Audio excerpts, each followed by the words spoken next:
Here are today's top stories. Two local officials are seeking the revocation of senatorial bet Juan Ponce Enriquez's bail petition. Malacanang is open to pulling out of the International Parliamentary Union (IPU) over its supposed intrusion in the country's sovereignty. President Rodrigo Duterte visits the wake of one of the policemen killed in a recent ambush in Lupi, Camarines Sur. And in our features section, Cavite highlights its history and culture through fashion. Good day, I'm Pia Rosas Morato. Welcome to the PNA Newsroom.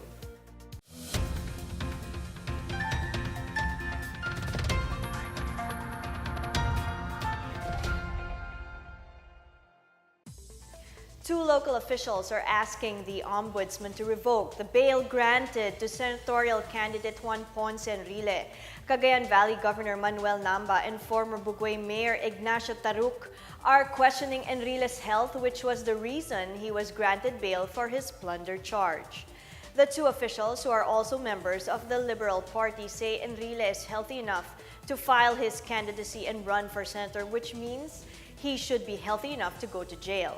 Enriquez has one plunder and 15 graft charges before the Sandigan Bayan over the multi-million PDAF scam. Aside from Enriquez, former Senators Ramon Bong Revilla Jr. and Jinggoy Estrada are facing plunder and graft charges. Estrada had posted bail while Revilla remains in jail.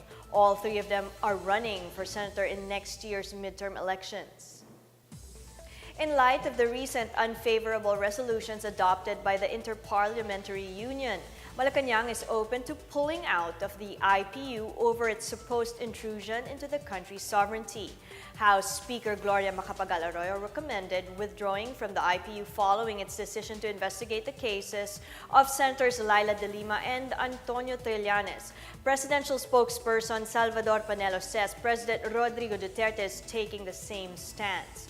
Panelo hit the IPU, an international group of lawmakers, for prejudging the government based on its one-sided investigation on De Lima and Trillanes cases. Panelo asked the IPU to refrain from commenting further in the cases, noting that they could influence the outcome of the cases. Meanwhile, Senator Panfilo Lacson says withdrawing from the IPU is premature, especially since withdrawing from international treaties should pass through the Senate. President Rodrigo Duterte has always shown his support for men in uniform, especially the fallen. On Tuesday, the chief executive visited the wake of PO1 Ralph Jason Vida, one of three policemen killed in an ambush in Camarines Sur. Duterte also condoled with the bereaved families of Vida, as well as SPO1 Percival Rafael and PO3 Carlito Navarrosa. The three policemen were killed when New People's Army rebels ambushed the convoy of Food and Drug Administration Director Nela Sharade Puno in Lupi, Camarines Sur last October 18. Duterte conferred the Order of Lapu-Lapu rank of Kalasag on the three slain cops, as well as cash and scholarships to their families. The president also visited the cops wounded in the incident. PNP Chief Oscar Albayalde earlier visited the slain and wounded policemen and gave their families cash assistance. Masyado po siyang mabait. Mapaalalahanin po siya sa amin ng kapatid niya. Lahat po ng may bibigay niya sa amin, kailangan namin, binibigay niya po namin. Malacanang gives the Metro Manila Wage Board a free rein in implementing a wage hike for workers in the National Capital Region. And tourists going to Boracay will be asked to comply with additional policies. More on these stories in our Metro News Roundup. Malacanang is giving the Metro Manila's Regional Wage Board the leeway to decide on the petition to implement a salary hike. Presidential spokesman Salvador Panelo says the palace will not interfere in the petition filed by the Associated Labor Unions Trade Union Congress of the Philippines. Panelo says the Regional Tripartite Wages and Productivity Board can decide the salary increase for Metro Manila's workers. Labor groups are asking for an 856 peso minimum wage or an increase of 344 pesos. Meanwhile, visitors to Boracay will be asked to book their hotel rooms first before getting plane tickets to the island resort. The Interagency Task Force says the hotel booking before plane ticket policy is in line with moves to limit the number of visitors in Boracay Island when it opens on October 26. Environment Undersecretary Jonas Leones urges would-be visitors to book with any of the 150 compliant hotels in Boracay before flying there.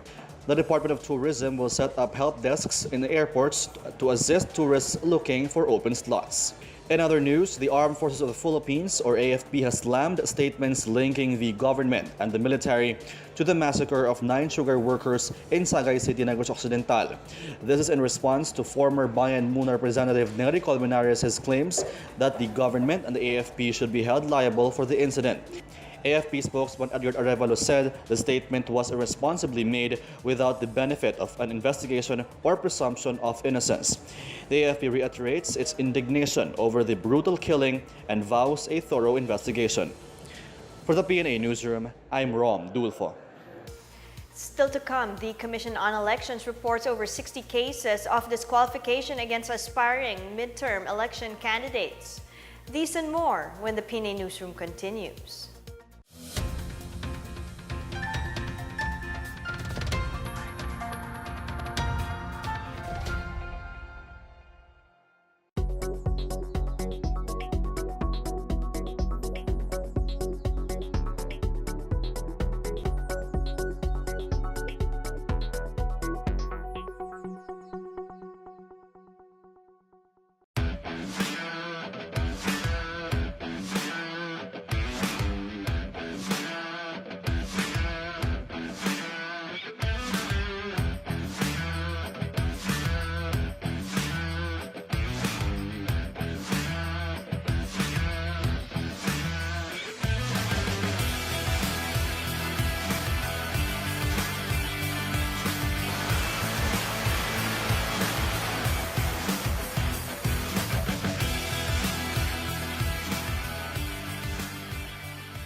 The Commission on Elections reports a total of 68 petitions for disqualification of candidates for the 2019 midterm elections.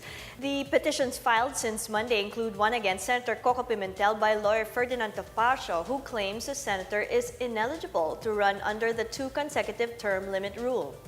Senator Lauren Legarda's candidacy as representative of the Lone District of Antique is being challenged by former Governor Ezequiel Javier and by one Robin Rubinor.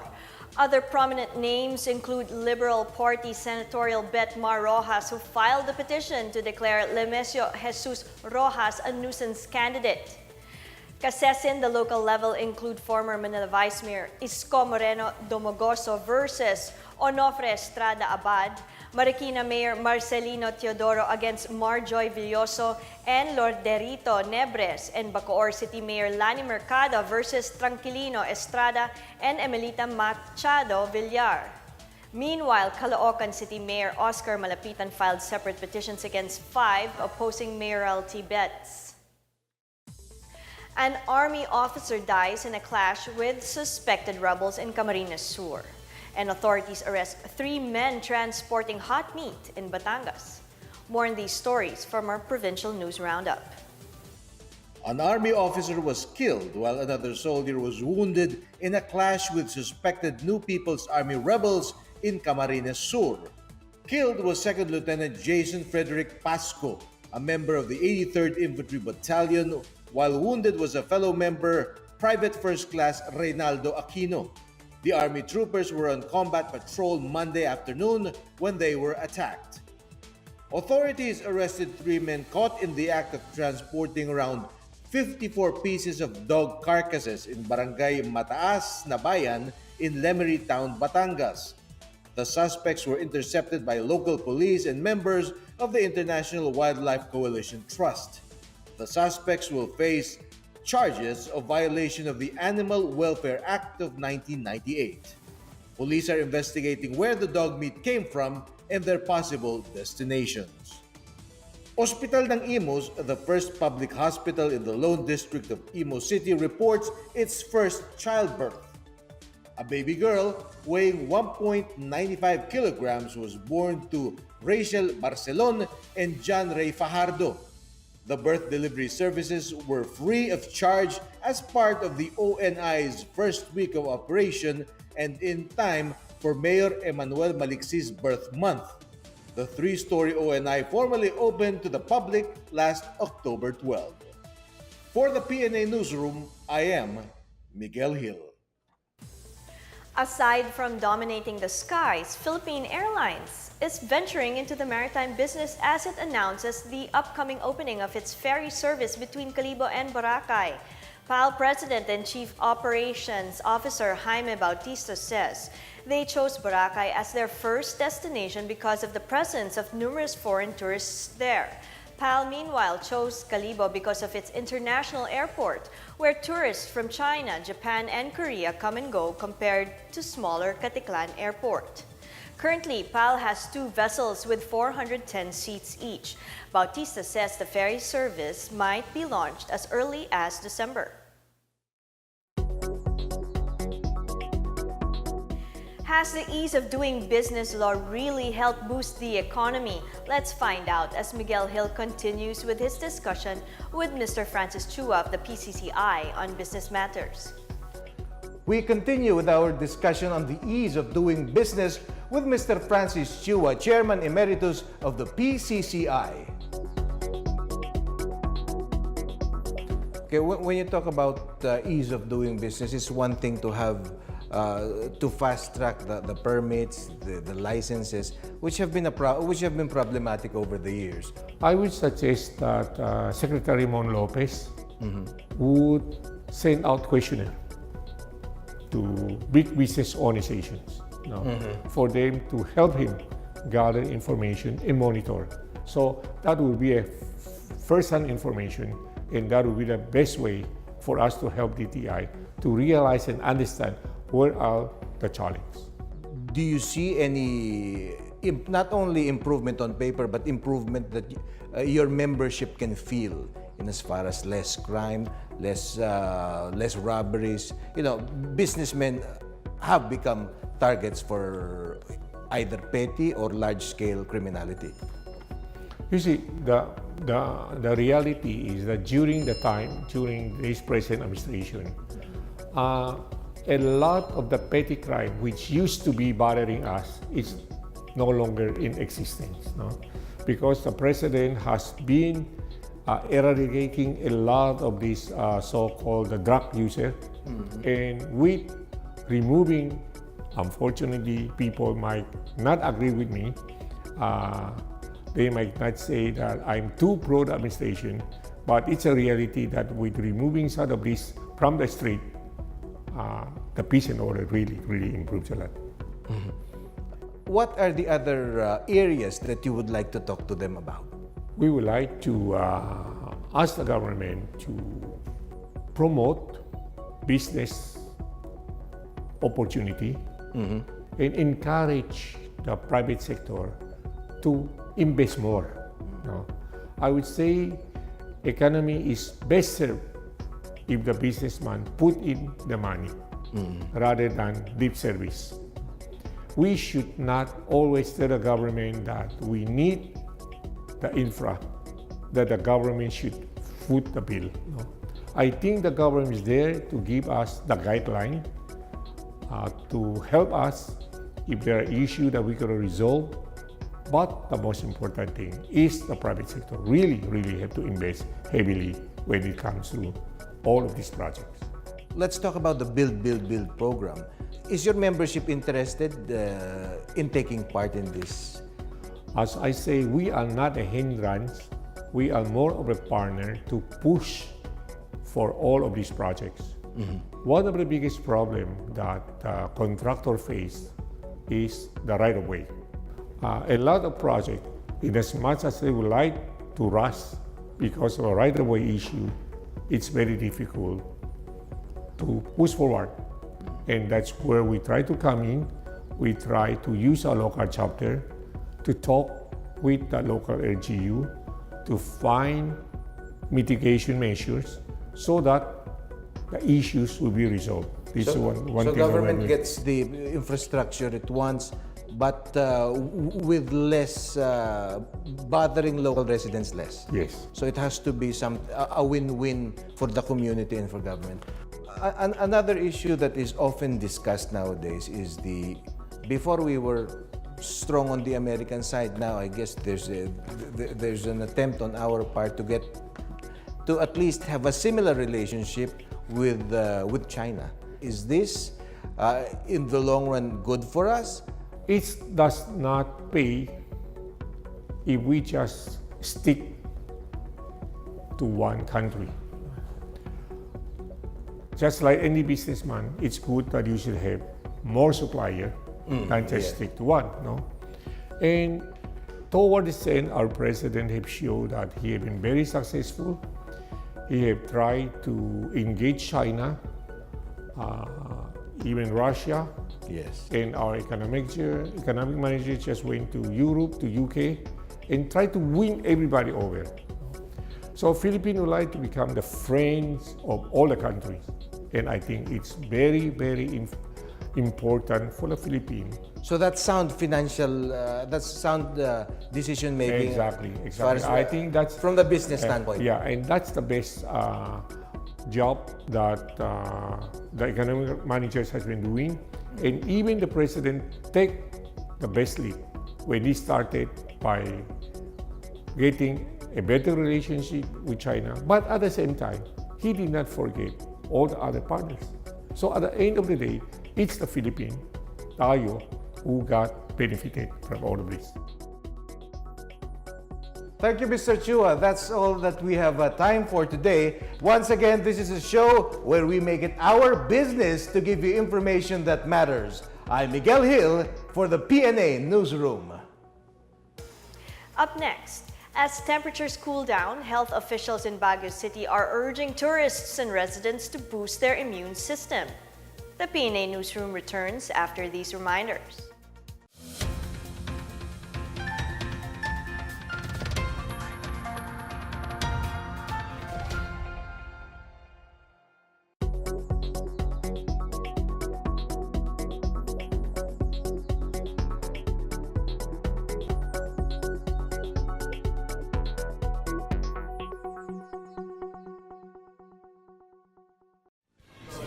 This is Secretary Martin Andanar, and you're watching the Binulig Festival underlines our unity and our pride as a people. We celebrate with you not just the bounty of harvests from the soil, but from the love that reconciles us to one another. This is as our President himself has determined it to be, a people as diverse as the products of the land, but nonetheless held together as one Binulig. May we all be touched by the symbol of your abundance, and may by the meaning of Binulig in our lives.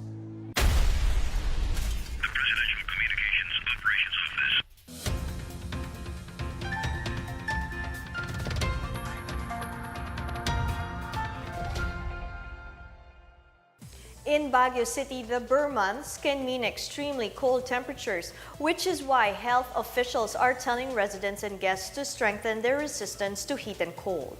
Dr. Rowena Galpo, City Health Services Office Chief, says extreme changes in weather can lower resistance, making people prone to colds and other respiratory diseases.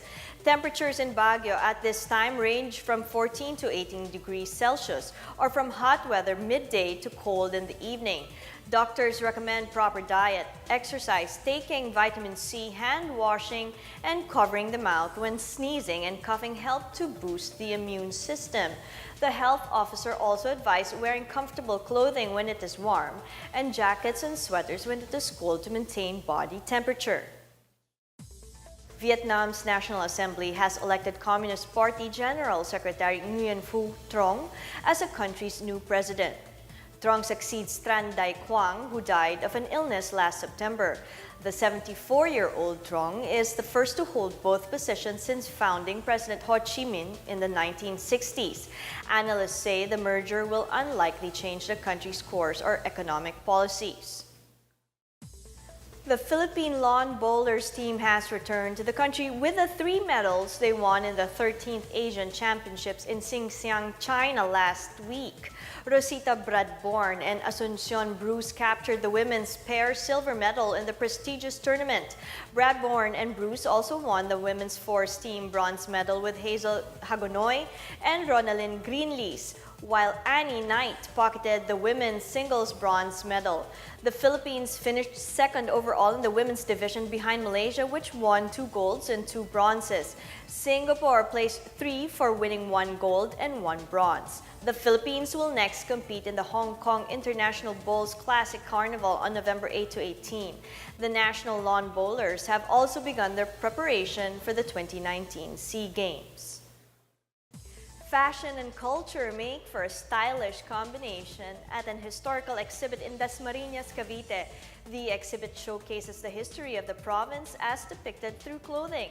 Here's our report. A display of 50s to 90s fashion with a local flavor, that is the ongoing Moda, ang pagtatahi ng lipunang Caviteño exhibit at the Museo de la Salle in Dasmariñas City, Cavite.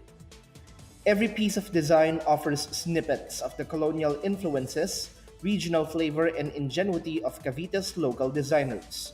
DLSU Dasmariñas Faculty of History's Dr. Jesus Medina says the exhibit was 10 years in the making. He documented 7 designers, 9 of their clients, and 3 fashion individuals for his dissertation for his doctorate degree in history.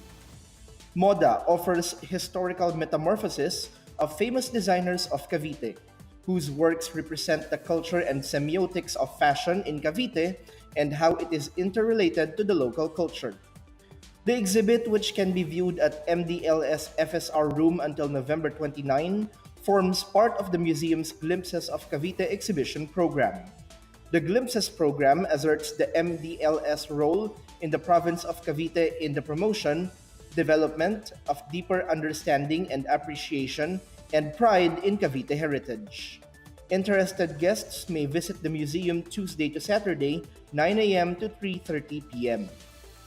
For the PNA Newsroom, I'm Benj Bondo.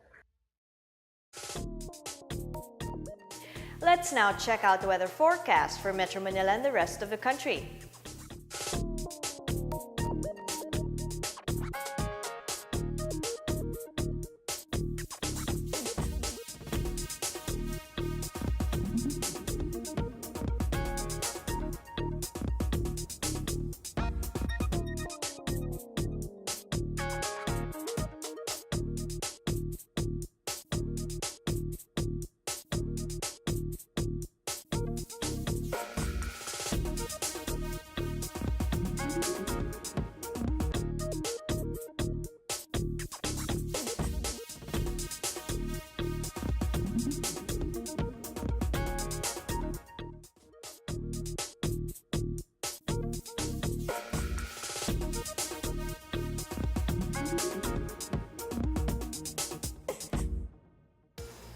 Here's another look at today's top stories. 2 local officials are seeking the revocation of senatorial bet Juan Ponce Enrile's bail petition. Malacanang is open to pulling out of the International Parliamentary Union IPU over its supposed intrusion in the country's sovereignty. President Rodrigo Duterte visits the wake of one of the policemen killed in a recent ambush in Lupi, Camarines Sur. And in our features section, Cavite highlights its history and culture through fashion. Thank you for watching another edition of the PNA Newsroom. To check out these and other stories, visit the PNA website or follow the Philippine News Agency on Facebook and Twitter. For more stories about the government and how it serves the Filipinos, look for these hashtags in all for social media platforms and websites. And that's your daily dose of the latest news and information that you need to know from the PNA Newsroom. I'm Pia Rosas Murato. Good day.